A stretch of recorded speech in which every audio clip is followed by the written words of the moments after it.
If you blinked, you might have missed it. Ethereum at one point up around 50% against Bitcoin. Ethereum right now on its weekly chart, still testing a massive altcoin bull market breakout area at this lower trend line of a multi-year triangle. ETHE on the zoomed out weekly, doing the same thing, testing critical resistance. I want to break it all down on the macro and on the short term. So hit the subscribe, hit the like. And if you're not in our intelligence system, please check out the link below, everybody. 40% off right now. And I'm telling you, the tools that are back there, I'm actually going to give you a little glimpse in this video, are next level. Now that Bitcoin is valued at $100,000, a 20% gain requires reaching $120,000, and a 50% gain requires $150,000. This means most altcoins can more easily outperform Bitcoin from this point in the cycle. Ethereum is up 2x more than Bitcoin from the April lows already. And so if you go to the Ethereum Bitcoin chart right now, that's what it looks like, zoomed in on the weekly. I do want to zoom out because it looks absolutely terrible for Ethereum, what just happened. I get it. But I want to make a very clear point to you. This happened before. And, you know, we can argue all day whether or not like we're right here, we're right here, we're right here in terms of Ethereum bottoming out. But one thing is for sure. If Ethereum and altcoins enter a bull market, and I think a lot relies on what we've been discussing in recent videos, that is this chart. This is the Fed balance sheet. We've been in contraction phase. This has not been a good phase or season for altcoins in previous cycles and this cycle. If we go into expansion phase and the money printers start turning on, this chart, especially this cycle on Ethereum, is going to be absolutely insane and explosive, and altcoins as well. And so let's start with Ethereum analysis and then we'll pivot to Cardano. So I saw this post, ETH on exchanges just fell to the lowest level in 7 years. Ethereum is about to dip. Almost no one sees it, but we do. I see it.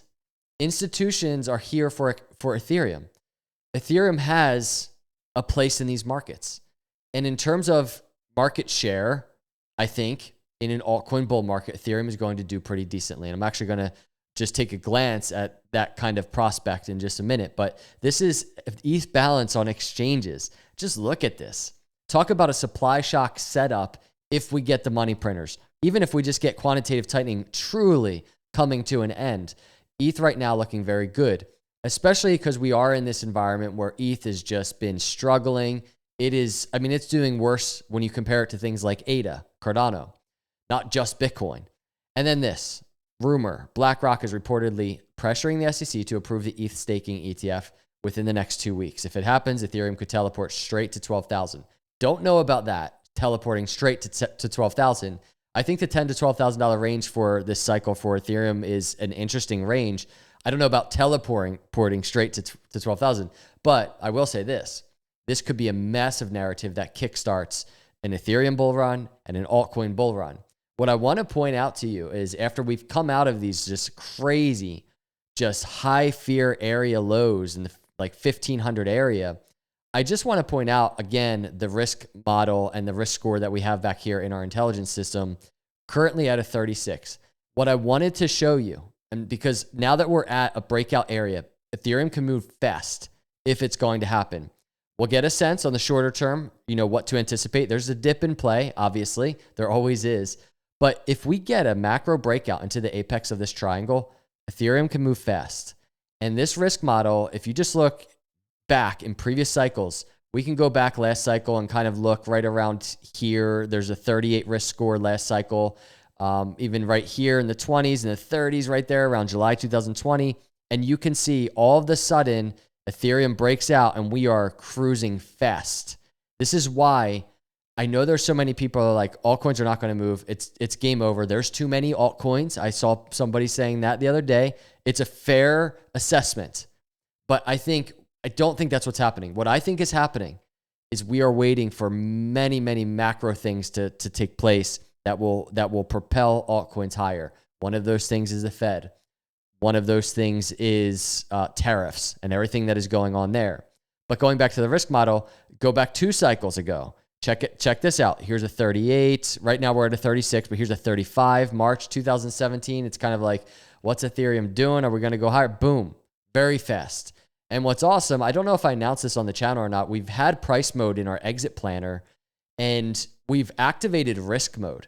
So our members right now, and I'm saying this is a unique advantage, can go back here, here's the Ethereum chart, and you can set your exits based on risk and risk score. You can study the risk heat map. You can set your exits and alerts based on when we get to these crazy areas that's screaming, sell your Ethereum. And so this is taking speculation out of it, which, by the way, speculation is okay. I think it's good for visualization and planning your exits. We have it on price mode, but now you have a true guide here with risk mode in our system. And once you save your strategy for, say, Ethereum, you can go to an overview page and look at all of your strategies here in the system. I've been working on a bunch of demo videos. This is just compiling so many different strategies, but you get a sense of just all of your gains, your worst performer, your best performer. And so the system is building out very nicely. And our members, I'm saying, they have such a unique advantage. Right now, we're at a neutral level. So I don't mind as much just sharing these charts with you. And you can see Ethereum risk model. But when things get crazy, you're going to want to be prepared. So make sure you check the system out. Hit the link below. Again, 40% off. But back to the actual price chart, the breakout, needless to say, can happen very fast. Moving average, the 50-week moving average right at that lower trend line right there. And if we zoom in on that move, this is what it looks like. Crazy enough, it was looking kind of iffy the other day, and I think I was really doing a video somewhere in here. We were breaking to the downside, and it's kind of like, all right, here we go. We need to really get back into this apex of this triangle for this to still be in play for a breakout to the upside. We're in the apex. A breakout is coming. I don't know if it's down or up. We should be careful. If we go back to the weekly for a moment, you have this RSI with this lower high area. This is simply, it's indecisive. We have no idea what's going to happen. Resistance, and we consolidate lower, sideways, maybe, right? If that's the case, we have our target, lower 2000s for Ethereum. We've already been talking about that. That's a normal move. I'm not even sure that would be the higher low Fibonacci if it happened. It's not even the higher low Fibonacci. That's testing the key 50-day moving average. The higher low Fibonacci is like 1900 down to around 1700. Not sure that would get here. But if we see resistance, you can just see how some type of consolidation to the downside can be in play. If Ethereum starts breaking out and we get a weekly move on this RSI, a breakout, we've tracked these type of RSI lines on the Bitcoin charts, and Ethereum on the macro is really trying to set up its own macro bull market move. Bitcoin has done it. Ethereum and altcoins have not done it. We're waiting for Ethereum, and that's what it looks like on this weekly chart right here. So right now, you see the stock RSI, quicker moving momentum oscillator. You might be like, man, that's overbought. That's not good. But you have to realize, especially if we're about to enter some type of bull move, macro bull move, that's the first glimpse of it. A very good example, I could just go right back to last cycle, and you can just see Ethereum starting to break out here in November 2020 and hitting this overbought on the stock RSI. But look at it. It's still, a nice little move. It's starting to break out, but still quite far from the all-time highs and not even making its parabolic move just yet. It's the very beginning of a move. So I'm not so concerned with that as I am with maybe potential resistance here, and we have to still consolidate. That will require some patience. ETH BTC, we looked at the chart. It's bottoming out. It's in a bottoming out type of formation, and we have to continue to track this. What we're really looking for is the 20-week to make the move and pivot to the upside above the 50-week. And this has been a long journey for Ethereum. And right now, as I'm recording this video, we see potential weekly close above the 20-week moving average. And this would be a first in many, many months if it were to happen.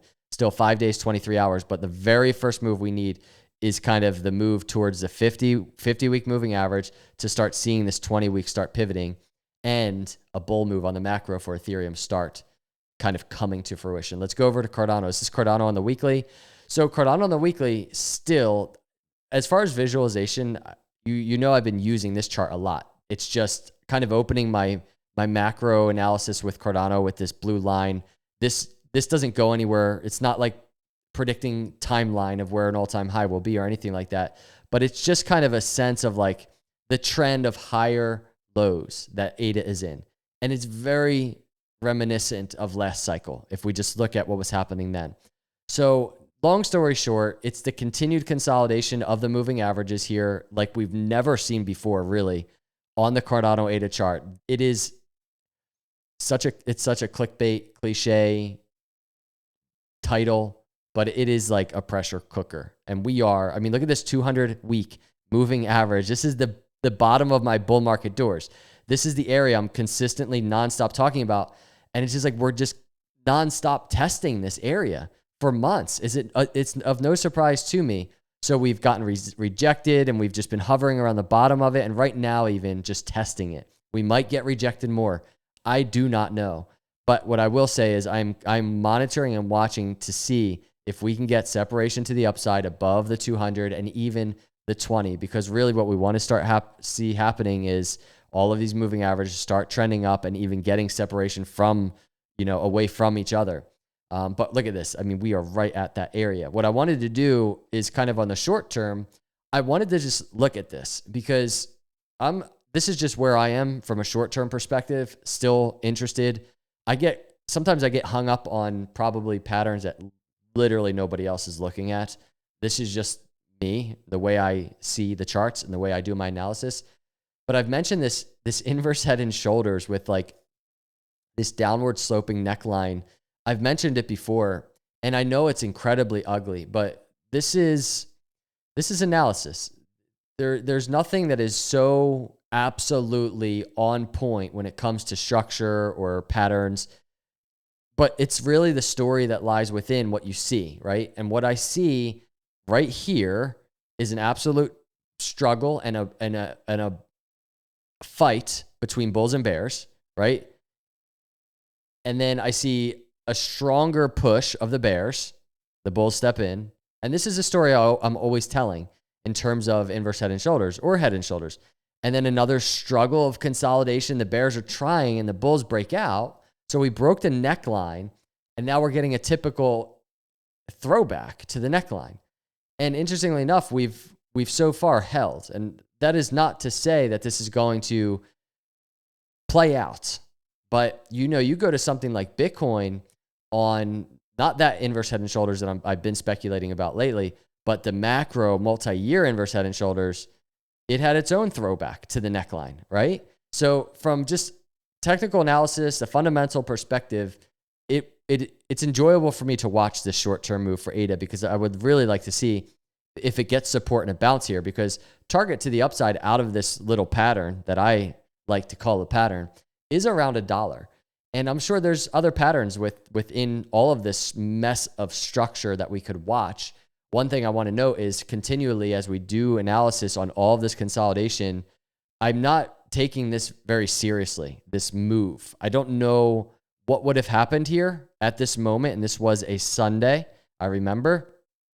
I don't know what would have happened here at this moment if Trump didn't post what he posted. I mean, was ETHE going to go lower and put in a different structure? Were we going to get a lower high and just kind of put in, I don't know what it would have looked like, but I am taking kind of the story of what happened here from a consolidation standpoint, and I'm tracking this, long story short.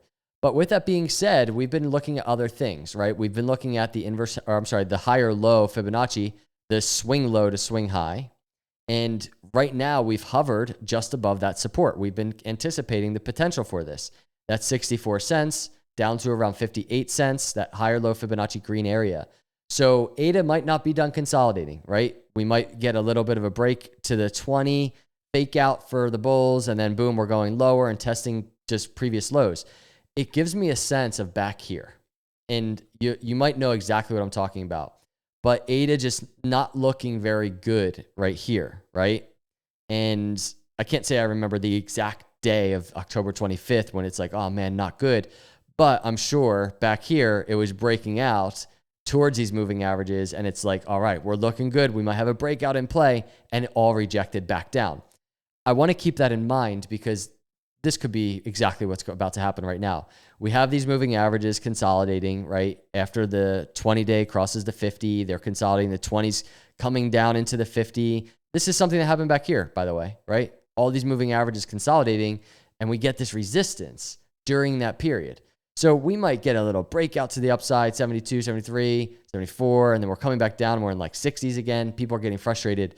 But just remember, that story can just play out a lot. Exchanges are just enjoying that. Market makers are just enjoying it while retail goes crazy. But then all of a sudden, a breakout occurs. And that's kind of what I'm waiting for. I'm allowing these markets to do what they do to consolidate.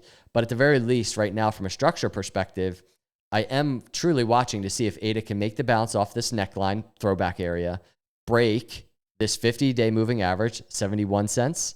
The 20-day is 74, and the 200-day is 83. We break these moving averages, then we're onto a more meaningful conversation in terms of Cardano's bull market. But that needs to happen first. It can happen fast, by the way, but that needs to happen first for me. So that's what I'll be tracking on Cardano. That's it. That's the analysis for today. I appreciate all of you cruising through. Let me know your thoughts in the comments. Hit the subscribe, hit the like. Again, if you're not using our risk models, our exit planner, our bull bear arena, get back there. 40% off. Would be grateful to have you on as a member as we grow this thing. And I think the tools are going to be very valuable to you. So hit the subscribe. I will see you in the next video. God bless.